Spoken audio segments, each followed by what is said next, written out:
So another feature of assertive listening is, or let me say assertiveness is active listening.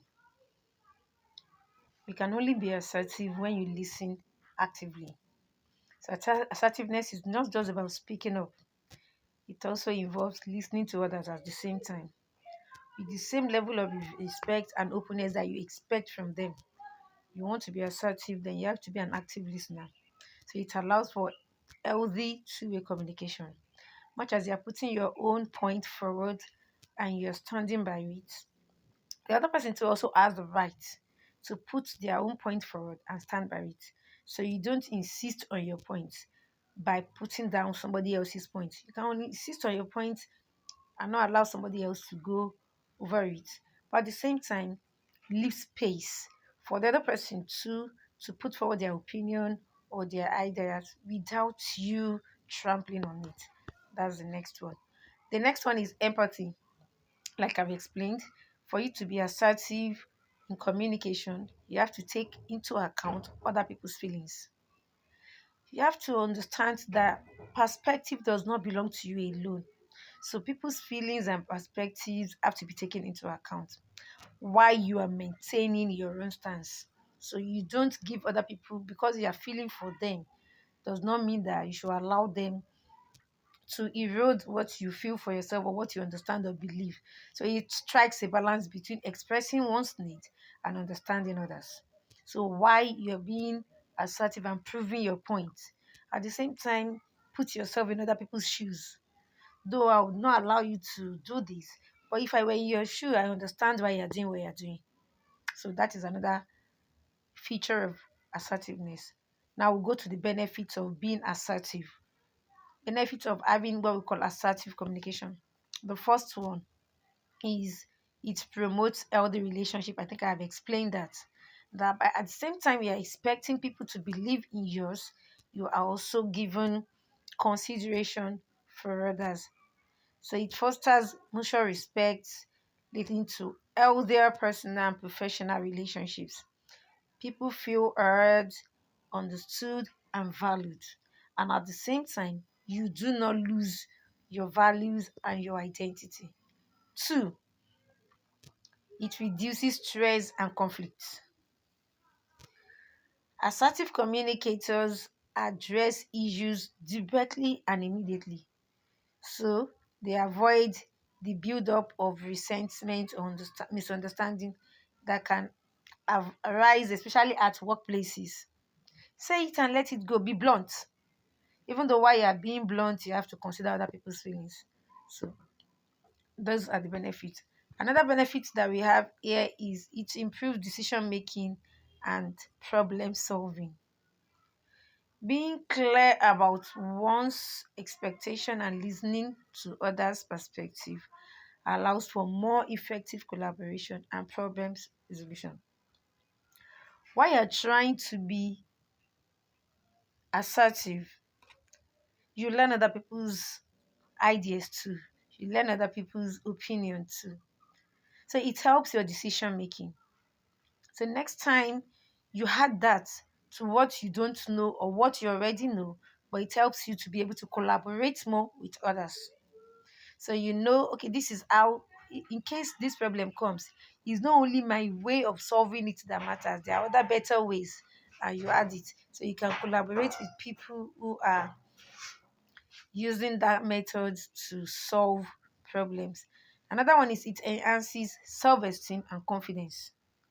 Assertiveness helps you to be able to express your needs and opinions without fear of anybody. So it helps you to build self confidence. So when an individual learns to value their own opinions, when you think your opinion matters, then it leads to what we call greater self worth.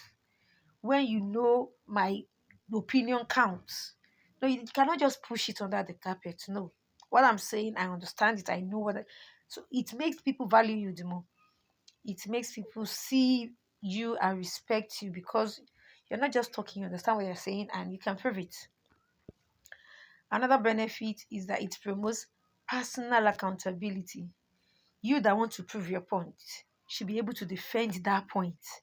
If you want to use your point as an act as a decision making point, you want to act on it, then whenever the consequences come, you should be ready to be accountable, to be responsible. That's what it means. So assertive individuals take responsibility for their actions and roles, so which lead to greater accountability in both personal and professional settings.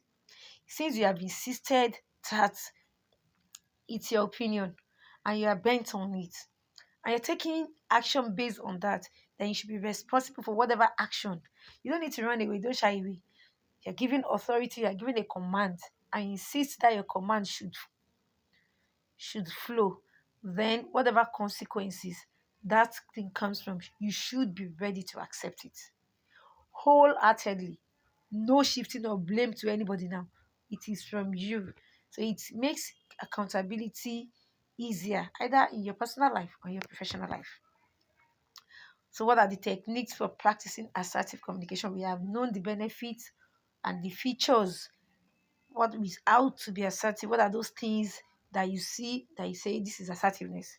What are those things that people can benefit from being assertive? So, how do we practice assertive communication? Is what we want to do now. First, always use the I statement because you want to be assertive, not we. I said, I did, I suppose, I propose, I think. So this statement focus on the communicator's own feelings and needs. Speak for yourself. I.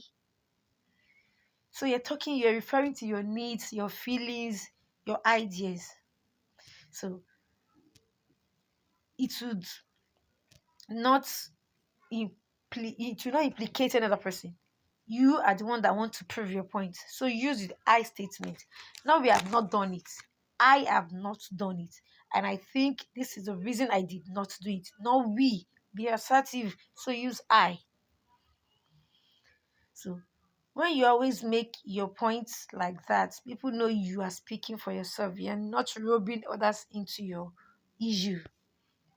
Two, be specific and clear. Straightforward. That's being assertive. You don't use vague or indirect communications. This can lead to confusion. So you're not assertive using vague statements. One statement that can mean three things. Stay away from that because you confuse people. Which one are you saying? Are you saying it can be or it cannot be? Are you using that statement to ask a question, or you're showing that you're surprised, or you're saying that you doubt it? Be straightforward.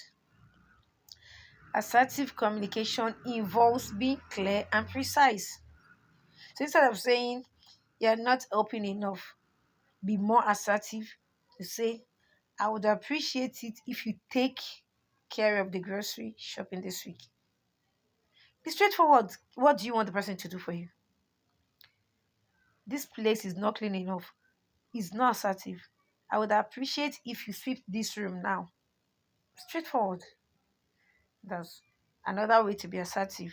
Aside using the I statement, ensure you are specific. Go straight forward there. Concise. You're not using the unnecessary details. Three, set boundaries. That shows you're assertive. Assertiveness involves clearly stating your limits. For example, I can't stay late after work today because I have other commitments. Is a way of setting personal boundaries without feeling guilty. In that way, you're saying my work cannot interfere with my personal life. Not saying that's how our guy will be doing it. He will just be disturbing people with his own time. You are not telling your guy what you want. Be assertive. Okay, please, I will not be able to stay after work today. Straightforward. Okay, I said we should come during the weekend. I have something lined up. I have something lined up. Be straightforward. So let him think if he's going to excuse you or not. Not, Oga should be thinking for others now. Oga might not think for you. So if you want Oga to think for you, tell Oga what you want exactly. Be straightforward. Be specific. And you set boundaries. My weekends, Oga, sorry please, boss, my weekends are for madrasas. Let's be straightforward. Set boundaries so that when they want to eat into your personal time, they know they are eating into your personal time. Learn to say no. That's the best part of being assertive. Learning to say no. Saying no when it is necessary. That's one of those things we especially need to teach our youth. Just because the person is an elderly person, the person is saying something that does not go down well with you, you're not murmuring inside. If I talk now, they say I'm rude. If I talk now, they say somebody does not have respect. No, you say no without being rude. That's assertiveness. You learn to say no. You learn to decline people's requests without being impolite. So saying no when it is necessary will not hurt you. At the same time, you would have passed the message. So it involves declining requests in a way that is firm but polite, such as I can't take on another project right now, but I can help you with that one next week. You're saying no, not now. Maybe next week, maybe later. I'm just sorry, sir. I don't talk when I'm in the toilet. It's not as if I wanted to be rude. I heard you when you were calling me, but I don't talk when I'm in the toilet. It's a personal thing, sir, but I don't talk in the toilet. Learn to say no without being rude. That's the best part of being assertive. So nobody bullies you. Nobody tramples on your feelings. You don't get hurt. You don't get disappointed at yourself, especially because when you're supposed to stand for yourself, you're not standing. So learn to say no. Now practice active listening. I think I have explained that. If you want to be assertive, then you have to be an active listener too. You have to listen to other people, understand why they are pushing up or pushing forward their point of view. So ask clarifying questions and acknowledge their perspective. So it helps you to be assertive in your own way. Next is have to maintain your composure. Don't fret. Don't be afraid. Stay calm and be composed when you're challenging. You are facing a challenging situation or whatever, or a situation is challenging you. Whatever, your posture allows you to communicate assertively. Now you have three of your bosses in your office. They are trying to intimidate you, and they are bringing up the issues from different perspectives. Just be calm. If you're not calm, you'll not be able to tell each one of them the necessary answer without being rude and without being bullied. So they'll know you for who you are. Let me give an instance. In my office some days ago, I had my organs. They came and they were like, "Principal, I did not do this. Principal, I did not." I was just maintaining my eye contact. I was just looking at them. No, I won't cower because of you. I was just maintaining my eye contact, and I was looking at them in the eye. And when they were done, I was like, I did not do this because of this. And I did this because of this. This was what I was informed, and that is why I acted on it. And they're like, no, no, sorry, we know you are new here. So eventually came to my position. We know you are here. It's not as if we are blaming you. And we understand. But if I was not calm, if I was not looking at them straight in the eye, if I was not maintaining my posture, I was fretting, I was shaking. They just keep bullying me. So eventually they came to understand why I did what I did and what I did. So ensure that when you want to be assertive, you maintain your composure. Avoid shouting, you don't need it. Avoid sarcasm, you don't need to play pranks or you don't need to use ironical words to show that you're abusive while trying to be polite. Mm-mm. And don't defend yourself. Be straightforward. This is what happened. So it helps your conversation to be assertive and it keeps you being constructive. So lastly, now would take some activities that are communicative exercises.